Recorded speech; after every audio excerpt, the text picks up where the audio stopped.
దిగ్గజ cricketer Indian cricket God Sachin కుమారుడు అర్జున్ టెండూల్కర్ ప్రస్తుతం టాక్ ఆఫ్ ది క్రికెట్ టౌన్గా మారాడు. ఇప్పుడు జరుగుతున్న రంజీ ట్రోఫీ 2024 సీజన్లో అర్జున్ గోవా జట్టుకు ఆడుతున్న విషయం తెలిసిందే. అయితే ఈ రంజీ సీజన్లో అర్జున్ చెత్త ప్రదర్శన కనబరుస్తున్నాడు. ఆల్రౌండర్గా గోవా టీంలో చోటు దక్కించుకున్న అర్జున్ 2 విభాగాల్లోనూ విఫలమవుతూ ఆ జట్టుకు భారంగా మారాడు. అయితే ఎలైట్ గ్రూప్ సిలో భాగంగా సోమవారం తమిళనాడుతో ముగిసిన మ్యాచ్లో అర్జున్ 12 ఓవర్లు బౌలింగ్ చేసి ఒక్క వికెట్ కూడా తీయలేకపోయాడు.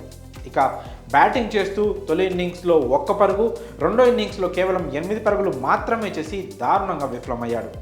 ఈ సీజన్లో ఇప్పటి వరకు 5 మ్యాచ్లు ఆడిన అర్జున్ 2 హాఫ్ సెంచరీలు మాత్రమే చేశాడు.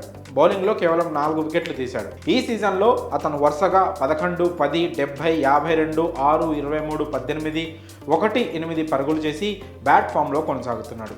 అలాగే బౌలింగ్లో ఒక మ్యాచ్లో 2, మరో మ్యాచ్లో 1, ఇంకో మ్యాచ్లో 1 వికెట్ మాత్రమే తీశాడు.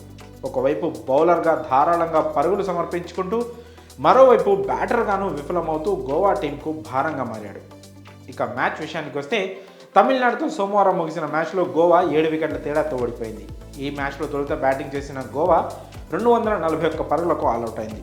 అనంతరం తమిళనాడు తొలి ఇన్నింగ్స్లో 273 పరుగులు చేసింది. 32 పరుగుల లోటుతో రెండో ఇన్నింగ్స్ బరిలోకి దిగిన గోవా 168 పరుగులకే కుప్పకూలింది.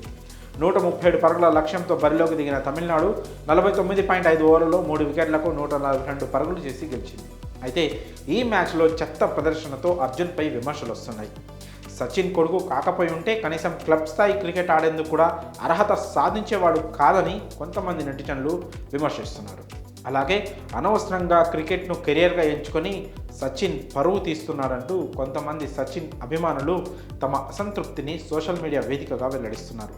మరి ఈ విషయంలో మీ అభిప్రాయాన్ని కామెంట్స్ రూపంలో తెలియజేయండి.